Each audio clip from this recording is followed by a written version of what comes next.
मित्रांनो नमस्कार.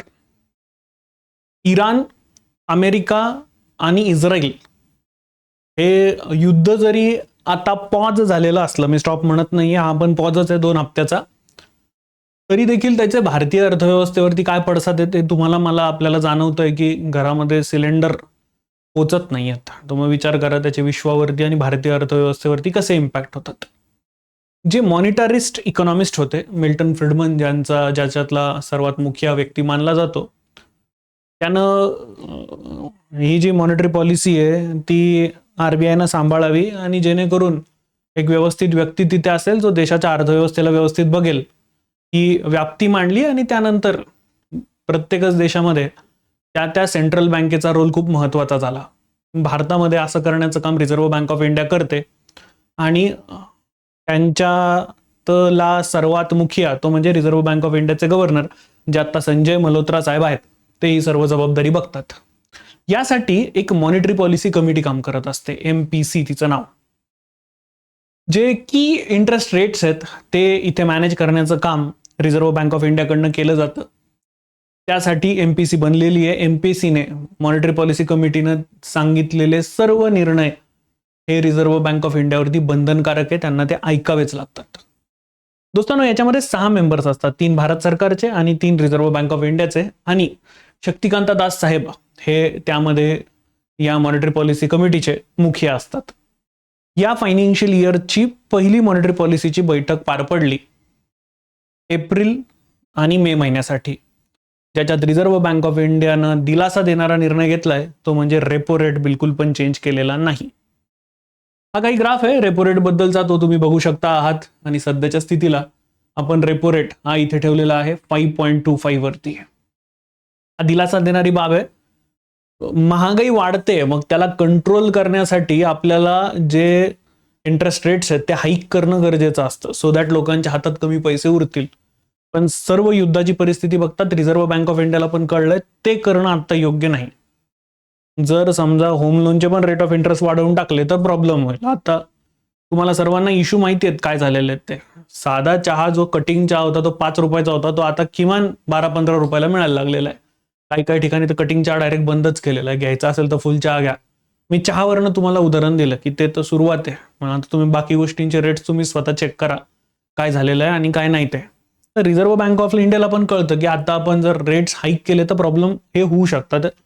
Reserve Bank of इंडियाने सध्या स्टेटस को मेंटेन केलेला आहे. तर काय कारण आहेत दर न बदलण्याची? वेट अँड वॉचची भूमिका स्वीकारलेली आहे. इराण युद्ध, जागतिक तणावाची परिस्थिती आहे, कच्च्या तेलाचे भाव वाढलेले आहेत, पुरवठा साखळीमध्ये खूप साऱ्या अडचणी झालेल्या आहेत आणि रुपया पण कमजोर आहे. अशा सिच्युएशनला रिझर्व्ह बँक ऑफ इंडियाने अजून एक शॉक लोकांना दिला तर प्रॉब्लेम होऊ शकतो. आपण पाकिस्तान नाही आहोत.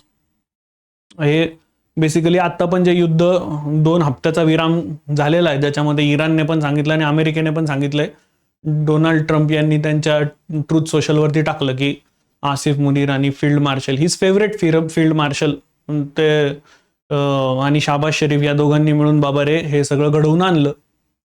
पण म्हणजे याच्यात लक्षात घेण्याची बाब आहे की हा जो पाकिस्तान आहे तो मध्ये सगळ्यांकडनं पैसे खाऊन बसलेला आहे. इराणकडनं बाईजान तेल दे दो, तिकडं UAE कडनं पैसे दे दो, तिकडे सौदी अरेबियाबरोबर डिफेन्स अग्रीमेंट करून बसलेला आहे. त्याला माहिती आहे हे युद्ध जास्त वेळ चाललं तर त्याच्यात सर्वात पहिल्यांदा त्याचे हाल होणार आहेत म्हणून, त्याच्यामुळं त्यानं इथं मध्यस्थी केलेली आहे. काल रात्रीपासून त्यांच्याकडे लॉकडाऊन पण लागलेला होता. आता त्या म्हणजे मध्यस्थ चुकीचा आहे असं मला याच्यातनं म्हणायचं होतं. मध्यस्थाची भूमिका जी आहे ना तिथे स्वतःची बाबारे घर वाचवण्याची आहे भूमिका, त्याच्यामुळे तो पाया पडून जाऊन तिथे म्हणतोय जे 10 पॉईंट्स इराणने ठेवलेले आहेत त्याच्यावरती आता इस्लामाबादमध्ये चर्चा होणार आहे. काय होईल ते पुढे आपल्याला लवकरच कळेल. दोस्तांनो, पुढची महत्वाची गोष्ट आहे, जसं मी तुम्हाला सांगितलं पॉलिसी स्टान्स हा न्यूट्रल आहे. काही चेंजेस रिझर्व्ह बँक ऑफ इंडियाने केलेले नाही आहेत.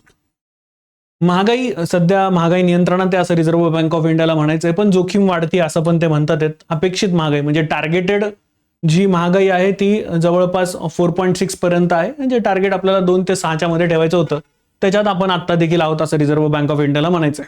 आर्थिक वाढ बघा, तो 3 इडियट्स मधला एक डायलॉग आहे, दोस्त अगर फेल हो जाए तो बुरा लगता है, पर दोस्त अगर पहले नंबर से पास हो जाए तो और बुरा लगता है. असंच काहीचं चित्र हे जागतिक परिस्थितीमध्ये आहे भारताबद्दल. भारताची ह्या सिच्युएशनला सुद्धा भारताची ग्रोथ होतीये, हे लोकांना बघवलं जात नाहीये. हो, भारताची ग्रोथ होती आहे.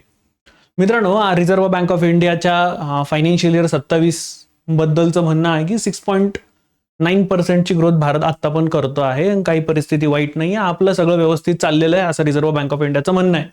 पण त्याच्यातही रिझर्व्ह बँक ऑफ इंडिया म्हणते की या सर्व परिस्थितीमध्ये थोडी जरा ग्रोथ जी आहे आपली ती इथे कमी होऊ शकते आहे. मौद्रिक धोरणाचे ट्रेंड जर आपण बघितले तर 1.25%ने आपण कपात केलेली आतापर्यंत, आणि आता पॉज लावलेला आहे आपण तिथे.